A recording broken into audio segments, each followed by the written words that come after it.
On January 12, 2025, airport police responded to Savannah Hilton Head International Airport after receiving reports that a Southwest Airlines pilot preparing for departure appeared to be intoxicated. The aircraft was already loaded with passengers and moments away from leaving the gate, placing dozens of lives at risk if the report was true. Welcome to Signal 33, your front row seat to real police encounters captured on bodycam. Airport police make contact with the pilot, later identified as 52-year-old David Allsop, and begin with basic questions to assess his condition. Hello. Hello, good morning. Good morning. Morning. Good morning.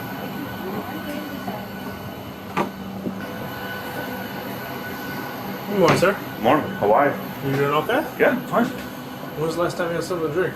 Last night, About how many hours ago?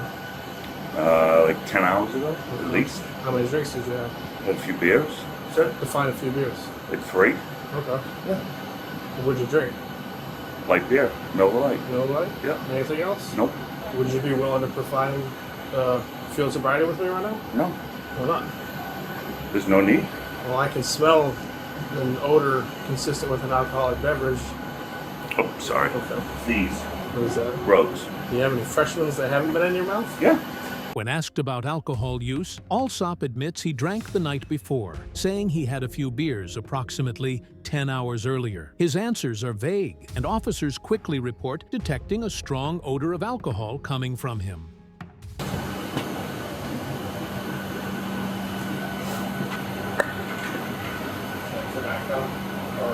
Just nicotine. Smells mini. Would you do field sobriety?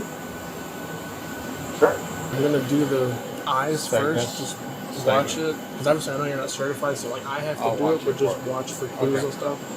Oh, fine. You guys want to talk to the flight attendants? They were there too. Okay. We'll do that. We'll go ahead and do one separate. This can go quickly, but just come really quick. Okay, so do you have any health issues? Anything? I'm sorry, you're a pilot, so you can't have any crazy health issues or any problems or anything. I noticed you wear contact or you got glasses. I do. Okay. So what I'm just gonna ask you to do. Can we just go away from the passengers? Yeah. Sure. Okay, so all I need you to do is the tip of my pen right here, Yeah. just a little white tip. I'm going to move it back and forth. Yeah. I need you to follow it with your eyes, your eyes only. You understand that? Yeah. You don't have any issues doing that for me? Okay. So just pay attention with the Yeah. tip of this pen. Really quick, okay?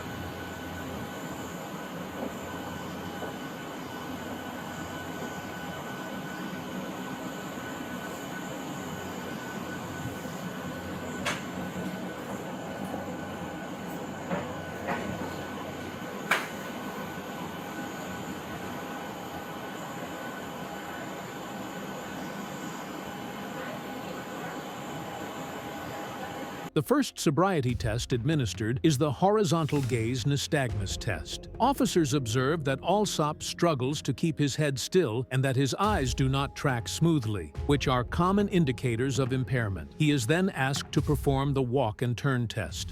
Alright, for this next exercise, I know it's kind of difficult because it's kind of at an incline, but just on here on this most flat surface, I need you to take a series of heel-toe steps. I'm going to explain it to you. What you're going to do is you're going to put your left foot or your right foot, whichever's more comfortable. I'm left-handed, so I'm using my right foot first. You're going to go heel-toe, and if you just take a step to the side really quick, you're just going to take a series of heel-toe steps and count out loud. 1, 2, 3, 4, 5. And you do that until you get to 10. Make sure you count out loud. Make sure you go heel-toe. Don't look down. Don't put your arms out for balance. Do you think you'd have any issues with that? No problem. Okay. All right, you ready? Yep. You may begin. 1, 2, 3, 4, 5, 6, 7, 8, 9. Okay, so we're going to go the other way. While he appears mostly stable at first, he fails to follow the instructions correctly and takes an incorrect number of steps. The final test is the one-leg stand. 8, 9. All right, if you step down on this little platform. All right, so this next test is called the one-legged stand. So what you're going to do is whichever foot you prefer, whichever one you feel like you have a stronger balance with, you're just going to, with your hands at your side, put your foot out in front of you like this, and you're gonna hold it, and just count out loud 1 1,000, 2 1,000, 3 1,000 until I tell you to stop. Okay. Don't start until I tell you to begin. Do you understand these instructions? Sure. Alright, here we begin. 1 1,000, 2 1,000, 3 1,000, 4 1,000, 5 1,000, 6 1,000, 7 1,000, 8 1,000, 9 1,000, 10 1,000, 11 1,000, 12 1,000, 13 1,000, 14 1,000, 15 1,000, 16 1,000. Okay, you can stop. Just do me a favor and just hang on really quick. Here's a mince back. I just gotta go talk with them for a minute, okay? Officers note balance issues and irregular counting, adding to their concern. Taken together with the odor of alcohol and the earlier reports, officers conclude that Allsop is impaired. Police briefly confer, acknowledging the seriousness of the situation. Yes, sir. What's going on? So, my name's Corporal Best. I'm the supervisor right now with the Airport Police Department. So, did you guys go out and have a few drinks last night? I met here. We had a drink, yeah. Okay. So, my problem is that right now, Sam, I'm talking to you, I don't smell anything coming off of you. I can smell a very strong odor, alcoholic beverage coming off of him. And that's a huge issue, regardless in general, whether we were standing on the side of the road, you know, Toyota Camry was right next to you, but it's an even bigger issue. Because there's what, probably 100 million. There's not that many people. It doesn't matter. It's not the point, yeah. But the issue is, I can detect it. And so, obviously, I don't know where you guys are based out of, where the hub is, but with the FSD that I just put him through, he did exhibit signs of impairment on top of the other officer as well. So, I'm going to make a phone call to my supervisor, but there's a very strong possibility, or a very strong probability, that he is going to be taken to Chatham County Detention Center for the willful intent to operate an aircraft while intoxicated. So if you need to start making some phone calls, I would just go ahead and start doing it, okay? Unlike a standard DUI stop, this case involves a commercial airline pilot preparing to fly a passenger aircraft. Officers speak with airline personnel and make it clear that any level of impairment is unacceptable in commercial aviation. No, do we have any blood kits down in NHA still? Blood test? Blood test, yeah. Looking for a blood draw? Not that I'm aware of. That usually I just do it on the side of the road, or they go back to the station for the toxicology. So you got probable cause. Mm-hmm. And when I just talked to him, he immediately dropped his hand as soon as I started talking. He's like, yeah, we went out for drinks. And I was like, okay, well, my issue is you smoke or you're not fine. He breathes. And I was like, and I put into the FST, he's exhibiting strong signs. So I've already told him, go ahead and start making the phone calls. Yeah, I told the airlines too. And it would be what, DUI for the willful intent of operating an aircraft? Well, Yeah, because it's commercial. You can't have any impairment on a commercial aircraft. Like, it's like CDLs. Mm-hmm. You know, they don't have a presumptive alcohol level. So. All right, sir. Do you have any personal belongings on the plane? I do. What do you have on there? Just like your go bag and like a phone and everything? Yeah. Okay.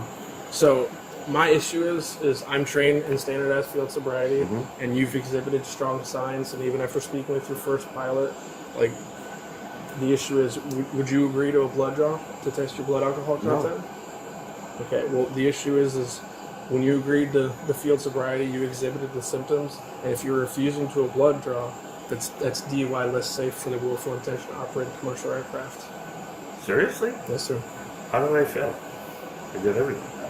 The signs that you exhibited during those 3 tests, I'm able to articulate based off those and the odor coming off of your person. It's very consistent with DUI. Okay. Well, so what do you want me to do? So what's going to happen is if you don't agree to a blood draw, it'll be DUI less safe. You'll be booked into the Chatham County Detention Center, and we'll give you a phone call. You can more than likely, because it's what, Tuesday. It's a weekday, but that's the route that we're gonna have to take, unfortunately. Okay. Okay. I mean, if I did agree to a blood draw, then what?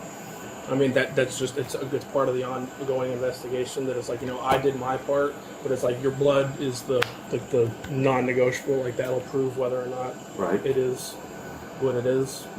So, but obviously, I can't coax you in it. You have your right. You said no. So based off that alone, and based off the field sobriety that you Even if I gave you blood, then nothing would change. okay. Right?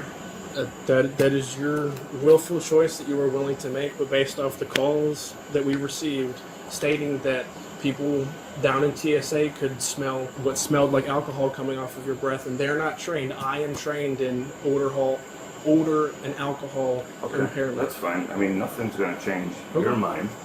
I didn't even talk to TSA today. I went to KCM.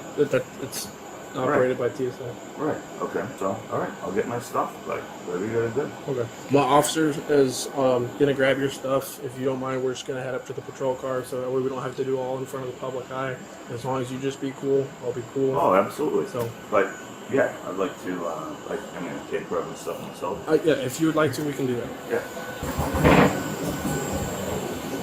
Allsop is asked to consent to a blood draw to determine his blood alcohol content, but he refuses. Officers explain that refusal does not stop the investigation and, combined with the observed impairment, supports an arrest. Allsop is taken into custody and escorted away from public view before being transported for booking. Now, really quickly, like I said, I'm gonna be cool with you. I know it's a shitty scenario. Do you have like a driver's license with you? Like I know you had all your airport credentials and everything. I just keep that just for documentational purposes. And then you might just take off the lanyard so I can just take a picture of your Southwest credentials too.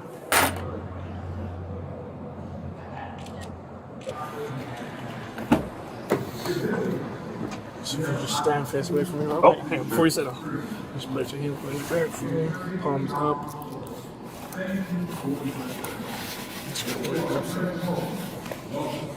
He is charged with DUI and later released on bond. Southwest Airlines removes him from duty, and the FAA subsequently revokes his pilot certificate, with the option to reapply after 1 year.